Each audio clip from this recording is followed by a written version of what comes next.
Steve Souza, how's it going? Going great. You got a new band? Very metal. Yeah, new band. Hatriot. Where can the people find all this stuff? Well, we're talking to record labels right now. So I plan on being in the studio this summer to record a record. So by the end of the year, there should be I would think that by the end of the year, or at least by the first part of 2013, a full-length Hatriot album. If anybody wants to listen, I have a demo of 4 songs on hatriotmetal.com. You can go there, and there's 4 songs there now. But we've written a bunch of new songs for an album. And we play those songs live. We just don't play live all that much. We're very sparingly with our shows. But that's all going to change. We're starting to do more and more things now live. And actually, we've been busy just writing songs. We want enough songs for a record. So that's what we have been doing. Now, when you guys practice music, where you guys go, like, garages, or where you guys go? We have a barn. We have an old barn off this back road that this guy owns, and he has it completely set up with all musical gear and PA gear. So we meet at this barn twice a week, and that's where we put it together. So working out very well. So when you guys write the songs and stuff, do you guys do it at this place, or you guys individually do this stuff? Actually, Costa V, he's the guitar player. He's like the main guitar player. Him and I write all the songs. He writes all the music. I write all the lyrics. So, which is actually good for me because I've been around so many players that write great songs. Eric Peterson, Gary Holt, Alex Skolnick, Chet Simon. I've played with great players that write good songs. And Costa's just in the line of those guys. He knows how to write really good thrash stuff, so I trust what he writes. So basically, he pretty much writes the stuff and then comes to practice and shows everybody what to play. And then I take it on a DVD or just a CD copy of the song, record it, and then I write it from there. And that's basically how we do it. Now who else is in this band? My drummer, his name is Alex Bent. He's actually on tour right now with a band called Archaic. They are opening for Cannibal Corpse across the United States. And he's a real drum prodigy, this kid. Very good, plays in a lot of different projects. Very strong element to the band. And then on rhythm guitar is another youngster. He's about 19 years old. His name is Miguel Esparza. Amazingly fast lead player, very blazer, really fits a spot. And on bass is actually my son, Cody. He plays bass. My oldest boy. That means when you're playing with your son, it shouldn't be too hard to get him to rehearse. He doesn't live with me. He's actually lives out on his own. All my kids are pretty successful on their own right. I have an 18-year-old. They actually live together. My 18-year-old's a drummer. He doesn't play in Hatriot, but he does his own stuff. And then he lives with his brother. And so, but Cody's at every practice. He's really responsible. Very good bass player. I made him try out. I didn't go, okay, well, you're going to play bass in the band. He's been playing bass since he was probably 13. And he just said, well, can I play with this band? Well, you got to try out. If you're good enough, the guys will say so. So he went there, and he had like 3 rehearsals with him. They said, yeah, your son's really good. And I go, okay. Well, then I guess he gets the gig. So that's how he gets the shot. I didn't bring him in because I wanted, any type of nepotism going on. Although I guess there's a little bit of that, but he can actually play very well. This band I'm very proud of. Every member in their own right is an amazing player.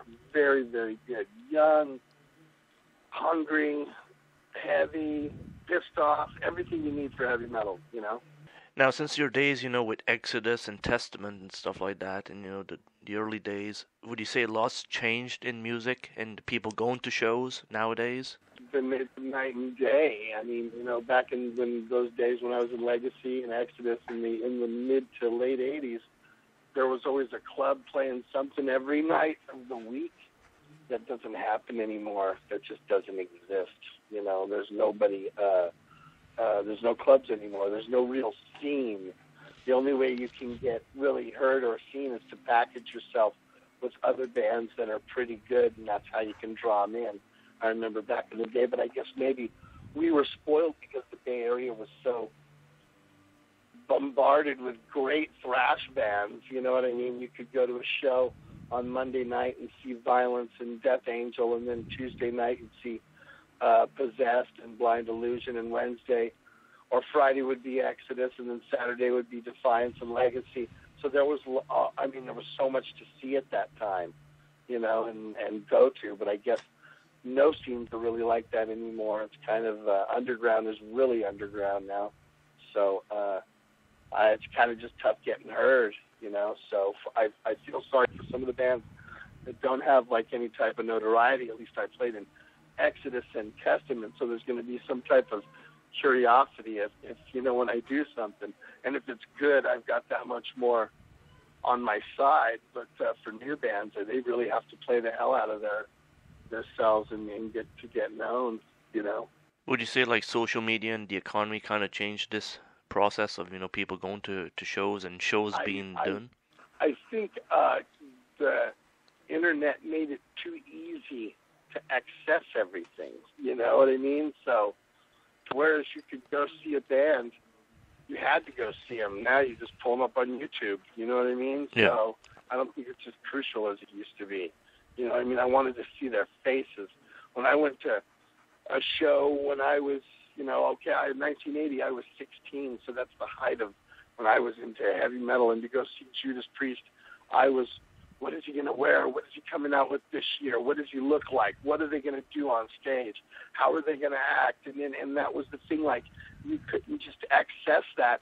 Now you could find Judas Priest in every format possible that you wanted to, singing every song that you ever wanted to hear them sing live, because you could just put it up on the internet. So I think that bit of mystique, that bit of curiosity is now gone. It's not there anymore. Like, you know, you got to see them one time a year when they came around, and that's when you saw them, you know, or once every year and a half or 2 years. Now it's, if you really want to see the bands, you can watch their videos all day long or live stuff all day long. So it's not as special as it used to be, I think. It's kind of like also when the people would, you know, record their Headbangers Ball, you know, show just to see what's coming on, you know, every week. Right. And now Right. it's not existent. You can't. You tuned in because you wanted to see Exodus, the Toxic Waltz, and that was the only chance that you got to see that, was that one show 3 hours a week. There was no medium like, oh shit, I can just pull it up on my computer right now and put it on.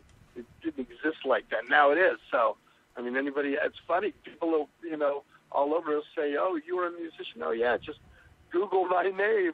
And people go like, oh, my God, the stuff. And it's the truth, you know. You don't have to do nothing but just Google my name and watch what happens. And it's the truth, you know. So it's kind of, it's good in respects like now Hatriot is worldwide, and the reason Hatriot is worldwide is because of the medium. Back in the 80s, I couldn't have made Hatriot as worldwide as we are now, you know. There wouldn't have been people in Nova Scotia listening to Hatriot. You would have had to really had your ear to the mat to know that. You would have had to know metal to know it. Now, there's so many webzines and metal stuff, you know, which is great. And I'll do interviews for every one of them because I think all it's going to do is flourish and make it that much better, you know. But it's more accessible now. Back when I was coming in, I remember guys would show up to, say, on an Exodus show on a Friday night, and they would have a fanzine to sell. And what they did is they just got interviews from all these different bands and printed them up and stapled them together and went to the show and sold them for $1 or 75 cents. And it was like, interview with Kirk Hammett from Metallica, but it was cool, you know what I mean? It's what there was. It's what the medium was at the time. Now, you know, it's like me and you talk about this. You record this, you can put it on any radio station, any internet, anybody can listen to it, you know, at there when they want to listen to it. You know what I mean? So it has changed. It's changed for the good, and it's changed for the bad a little bit. As well, Steve, it makes the people kind of lazy because when you're talking about radio broadcasts now, everything's like podcasted to their pleasurable time. Kind of interesting way to look at that. Everything's a DVR.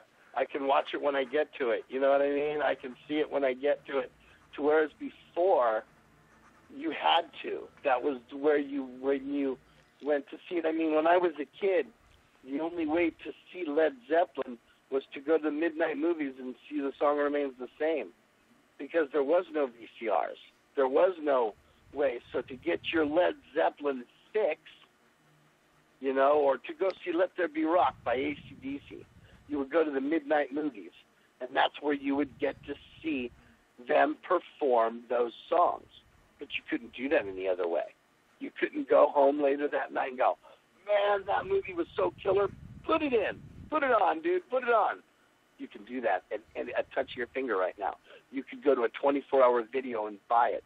You could go to Netflix and have it right now.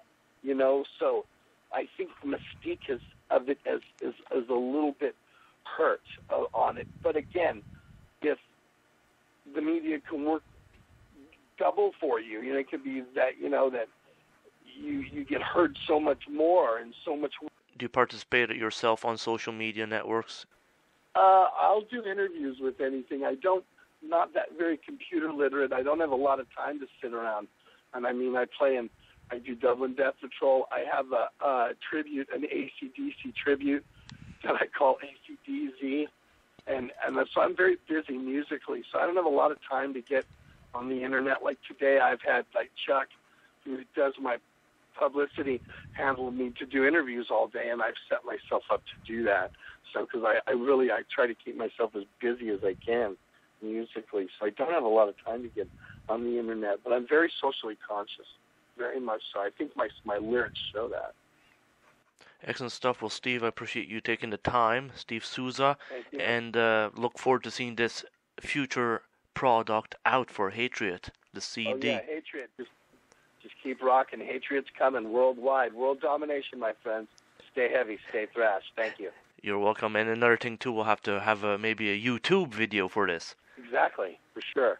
I have a new song called Bloodstained Wings, and what I'm going to do when Alex comes back on tour on May 5th is I'm recording a video for the song that I don't even have on a record yet, but I'm going to do a video for it. The director for Machine Head's Unto the Locust, Mike Sloat, is going to do the video for us. So when you go to our website, I think probably within the next month, you can just go to our website, and there's going to be a video there of us, so you'll get to see Hatriot play live in a video format. Excellent stuff. Well, Steve, you have a great one, and hopefully you do lots of publicity for this. Thanks, Jason. Talk to you soon. All right. See you later. All right. Okay.